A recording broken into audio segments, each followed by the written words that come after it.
The inquiry will be in new hands today. That's right. Things are moving now to the House Judiciary Committee, which will hold its first hearing today. There are going to be 4 legal scholars testifying there about the constitutional basis for impeachment.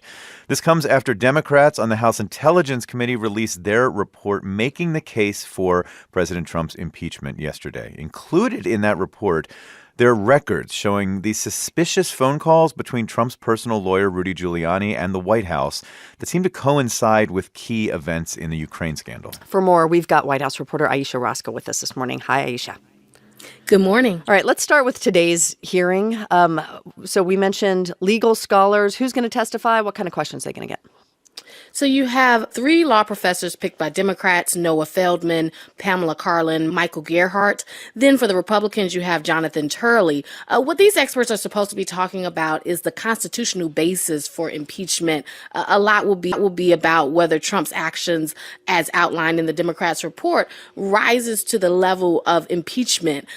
These hearings will have a similar format to the other public impeachment hearings. There'll be these opening statements from the chairman and ranking member, and then both sides will have 45 minutes where counsel will be able to question the witnesses before it's opened up to the whole committee. I want to ask about the House Intelligence Committee report. This is what has now triggered the House Judiciary Committee to take over. What is important for us to understand in this document? So this is an extensive 300-page report based on evidence gathered so far, interviews with current and former officials, and other documents and records. Intel Chairman Adam Schiff said that the findings show abundant evidence that Trump pressured Ukraine for political favors in exchange for military aid and a White House visit. Here's Schiff in an interview with Morning Edition's Steve Inskeep yesterday. I think our report shows abundant evidence, really overwhelming evidence, that the president used the power of his office, conditioned official acts, a White House meeting, and hundreds of millions of dollars of military aid to a nation at war in exchange for things of value to him, political favors, 2 investigations he thought would help his reelection campaign. So this was the Democrats really laying out their case for impeachment against the president. Another part of the report that struck me, Aisha, I'm going to quote here. The damage to our system of checks and balances and to the balance of power within our 3 branches of government will be long-lasting and potentially irrevocable. Adam Schiff and the rest of the committee here clearly framing this as a dangerous precedent, right? Looking into the future. Yeah, it gets to this larger point that Democrats seem to be making, is that presumably if you don't move ahead and take action on this by Congress, then other presidents in the future may feel unrestrained and take similar actions. And basically you would be kind of losing a check that Congress has on the presidency. Lastly, can you tell us about these phone records that were included in the report? Yeah, so this report reveals these phone records, phone calls between Trump's lawyer, Rudy Giuliani, and Devin Nunes, who's the top Republican on the Intel Committee and a Trump ally. But it also has these calls between Giuliani and a White House number at some points in the Ukraine scandal, such as when the former U.S. ambassador to Ukraine, Marie Yovanovitch, was being told to come back to Washington. So there are a lot of questions about coordination between the White House and Giuliani. All right, NPR White House reporter Aisha Roscoe for us this morning. Aisha, thank you as always. We appreciate it. Thank you.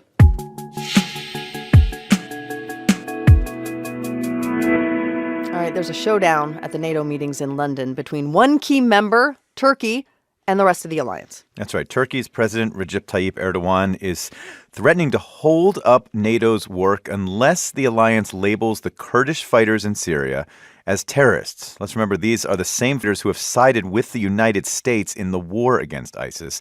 Turkey considers this group, the YPG, to be an existential threat to their country because they are linked to Kurdish separatists inside Turkey who commit attacks. Many other NATO members see this group as an ally against terrorism. This is French President Emmanuel Macron. When I look at Turkey, they now are fighting against those who fight with us, who fought with us, shoulder to shoulder against ISIS.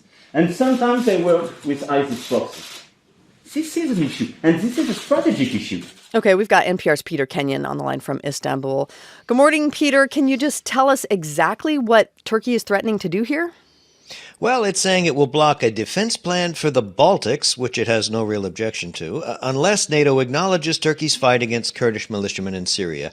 U.S. and European officials say Turkey should just drop the threat. So why is this happening? I mean, we know that Erdogan has long considered this group of Kurdish fighters to be a real threat to its territorial sovereignty. Why is this happening now? Well, Turkey's been fighting these other Kurdish militants, as we noted, the PKK, for more than 3 decades now. The U.S. and the EU are on board. PKK is a terrorist group, they say. But this Syrian group, the YPG, is a different case. Turkey says they're terrorists. The U.S. and EU say no, they've fought bravely against ISIS in Syria. Turkey attacked the YPG, remember, after President Trump moved U.S. forces out of the way in Syria. Soon that got Russia involved. They had to help move the YPG forces away from the border, trying to keep a ceasefire going. But what Erdogan wants now is for all of NATO to say, yep, Turkey's right, fighting the YPG is fighting terrorism, and he's finding that a very hard sell. So he feels like he has leverage over this particular defense plan for the Baltics, threatening to veto it. But where else does Erdogan's leverage lie? I mean, what good is Turkey to NATO? Well, any NATO member can hold one thing up because it takes everybody to say yes to get something done. But, I mean, Turkey's been a NATO member since 1952. It's got peacekeeping forces in Afghanistan. It's got NATO air bases. It's strategically located. There's plenty of reasons why it's in the alliance. It's taken in 3.6 million Syrians since 2011, spurring a huge burden to Europe and others. But it's also been problematic. It wants to move some of those Syrians back to their homeland, to this so-called safe zone. A potentially bigger problem is the purchase of Russian S-400 missiles. They're not compatible with NATO or U.S. weapons, and that may be why President Macron said Turkey has to decide, does it still want to be part of this NATO alliance? Where's the U.S. on this, in particular President Trump? I mean, he's been very accommodating to Erdogan in the past. And continued to be, praising him as very helpful in operations like the one against ISIS leader Abu Bakr al-Baghdadi. So there's clear differences, and it will be very interesting to see if any progress is made at this NATO summit. NPR's Peter Kenyon from Istanbul. Thanks, Peter. Thanks, Rachel.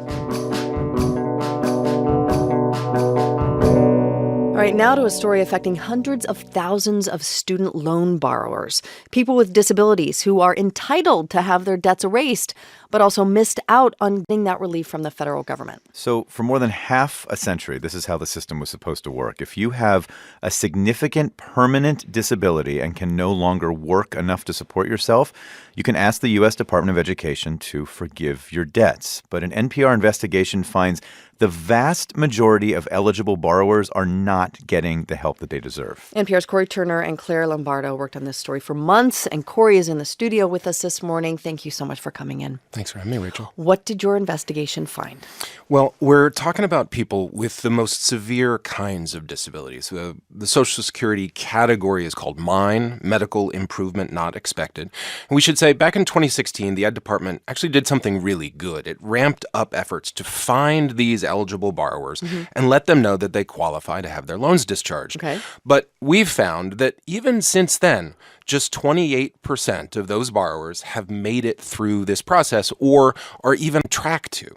So we spoke with one borrower. His name is Drew Lehman. He's 48, a husband, father of 2, and he suffered a devastating back injury when his car was rear-ended. He was at a point where I couldn't, do anything. I was having trouble just getting up, walking. Basic things around the house were next to impossible. And Lehman ultimately had to quit working full-time. He applied for disability, and he's now in the middle of trying to have his student loans discharged. So why is that even a process, Corey? I mean, if the Department of Education knows who these borrowers are, they know that they're eligible to have these student loans erased, why isn't it just happening automatically? Yeah, well, the reason used to be because borrowers could get hit with a big tax bill. But the 2017 tax overhaul changed all of that. Still, even after that tax change, borrowers are required to apply for the help. It's not automatic. The department does send them letters, but, these letters often go to the wrong place, or they go to the wrong person, or they don't get read, or they don't get understood. And this is important. Even for borrowers who do apply, and get approved to have their loans discharged, they still have to clear one more hurdle. It's a really complicated income monitoring process. And NPR has learned that 44,000 borrowers who went into this income monitoring over the past 3 years have been kicked out and have not successfully appealed. And I want to be clear, that's not because they're making too much money to qualify. Okay. Almost all of those people got kicked out simply because they didn't send in the right paperwork on time. Just a bureaucratic mistake. So what's the Department of Education saying about this? Well, a department official tells NPR that the department has made incremental improvements since 2016 and, quote, "We continue to look for ways to make the process easier to navigate for disabled student loan borrowers while maintaining the integrity of the taxpayers' dollars associated with the discharges," close quote. But, Rachel, this is really important. We also found in our investigation that earlier this year, the department told Congress it was discharging loans for 40% of borrowers. But it's not. We asked the department, show us how you got to 40%. And it couldn't. The truth, according to the data that we got, again, is closer to 28% of borrowers with disabilities getting the help they deserve. All right, NPR's Corey Turner with the rest of our education team following this important story. Corey, thank you so much for bringing this investigation our way. We appreciate it. Thank you, Rachel.